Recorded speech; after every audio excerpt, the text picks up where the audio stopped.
ঢাকা বিশ্ববিদ্যালয়ের ফজলুল হক মুসলিম হলে গতকাল রাতে ঘটে যাওয়া হত্যাকাণ্ডের ঘটনায় ইতোমধ্যেই টিএসসি সহ অন্যান্য প্রান্তরে মিছিল এবং প্রতিবাদ সমাবেশ করেছে ছাত্ররা।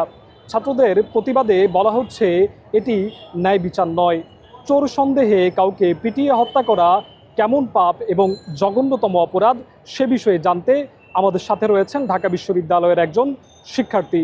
আমরা একটু তার কাছে জানার চেষ্টা করব তিনি এই হত্যাকাণ্ডকে কেমন করে দেখছেন। জি, ধন্যবাদ। যেমন বিজয় মাহেন্দ্রক্ষণে আমরা যে দ্বারপ্রান্তে দাঁড়িয়েছি সেটি যেমন আমাদের জন্য আনন্দ, তেমনি আমাদের জন্য লজ্জাজনক। গতকাল যে ঘটনাটি ঘটেছে সেটা আপনি লক্ষ্য করেছেন, প্রত্যক্ষ করেছেন এবং তার সাথে বস্তুনিষ্ঠ তথ্য আপনারা দেখতে পেয়েছেন। যেমন চোর সন্দেহে কাউকে কিন্তু আমরা দেখি নাই, শুনি নাই, বুঝি নাই, কিন্তু তাকে আমরা পিটিয়ে হত্যা বা তার উপরে কোনো এলিগেশন আমরা দিতে পারি না।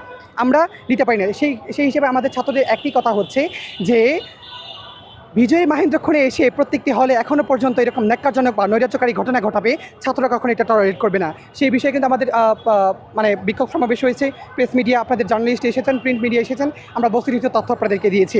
সেই বিষয়ে আপনাদেরকে একটা কথা বলে রাখতে চাই, যে বিশ্ববিদ্যালয়ে যে ক্যাম্পাসে আমি আমার নিরাপত্তাটুকু আমি নিশ্চিত করতে পারবো না, সেখানে আমি আমার কথাটা কীভাবে আমি নিশ্চিত করব। তো এখনও পর্যন্ত দেখা যাচ্ছে যে বিশ্ববিদ্যালয় ক্যাম্পাসে আমাদের সার্বিক নিরাপত্তাটা এখনও পর্যন্ত জোরদার হয়নি, যেটা গতকালের মানে বিষয়টা আমরা লক্ষ্য করছি।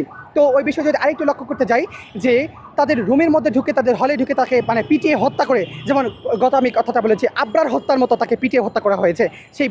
সেই বিষয়টি যদি আমরা লক্ষ্য করি যে তার অপরাধটা কী ছিল, এবং তাকে কেন মারা হয়েছে, সেই বিষয়টা আমরা ইনভেস্টিগেশন করে আমরা একটু জেনেছি যে ছাত্রদের ব্যানারে আসলে ছাত্রলীগের কিছু নেতাকর্মী তোফাজ্জলকে যে হত্যাকাণ্ডের ঘটনাটা ঘটেছে সেটি ছাত্রলীগের কিছু নেতাকর্মীরা করেছেন। এই বিষয়ে আপনি কি বলবেন? এখন এক একজনের ব্যক্তিগতভাবে তাদের মত প্রকাশ করছে, কিন্তু আমাদের বস্তুনিষ্ঠ তথ্যটা জানতে হবে যে আসলে তাদের ছাত্রদের ব্যানারে যে তারা যে বিষয়টি উল্লেখ করেছে সেটা কতটুকু সত্য বা কতটুকু এটার সাথে বস্তুনিষ্ঠ তথ্য রয়েছে। তো আমরা বিষয়টি যদি আমি আমার বন্ধু বান্ধবীর সাথে বা আমি তো কালকে ছিলাম না, বা আমি ক্যাম্পাসে আসার পরে আমার সিনিয়রদের সাথে আমি কথা বলেছি, বা যতটুকু জানতে পেরেছি যে এটা পরিকল্পিতভাবে তাদের মনে হচ্ছে মানে হত্যাকাণ্ড যেটাকে, কারণ হলের মধ্যে দিকে মানে অতর্কিতভাবে তাকে পিটিয়ে হত্যা করা, এটা তো কম কথা নয়। কারণ বাংলার মানুষ আর রক্ত দেখতে চায় না, অনেক রক্ত ঝরেছে, অনেক মায়ের কোল খালি হয়েছে। তাহলে এখনও কেন আমার ভার্সিটি ক্যাম্পাসে আমার বিশ্ববিদ্যালয় ক্যাম্পাসে এখনও এখানে হত্যাকাণ্ড, সেই বিষয়টি আমি তাদের কাছে রেখেছি। কেন এখনও? কারণ এখনও পর্যন্ত বিশ্ববিদ্যালয় কর্তৃপক্ষ প্রত্যেকটা ছাত্রী নিরাপত্তা এখনও পর্যন্ত সুনির্দিষ্টভাবে নিশ্চিত করতে পারেনি, এই জন্য আজকে এই ঘটনাটা ঘটেছে। আরেকটা কথা হচ্ছে যে ছাত্রলীগের যে তথাকথিত নেতৃবৃন্দ বা নেতাকর্মীবৃন্দ, তারা এখনও পর্যন্ত কীভাবে ছাত্রদের মাঝখানে একটা বিশৃঙ্খলা সৃষ্টি করে তাদেরকে দেউলিয়া করে দেওয়া যায়, বা আবার কি করে আগের মতো পরিবেশ সৃষ্টি করা যায়, সেই বিষয়ে তারা হারছে। তারই একটা মাইলফলক ঘটনা গতকালের যে ঘটনাটা ঘটেছে সেটা সম্পৃক্ত তাদের সাথে, এবং কি সম্পূর্ণ মদত তাদের সাথে আমি মনে করি।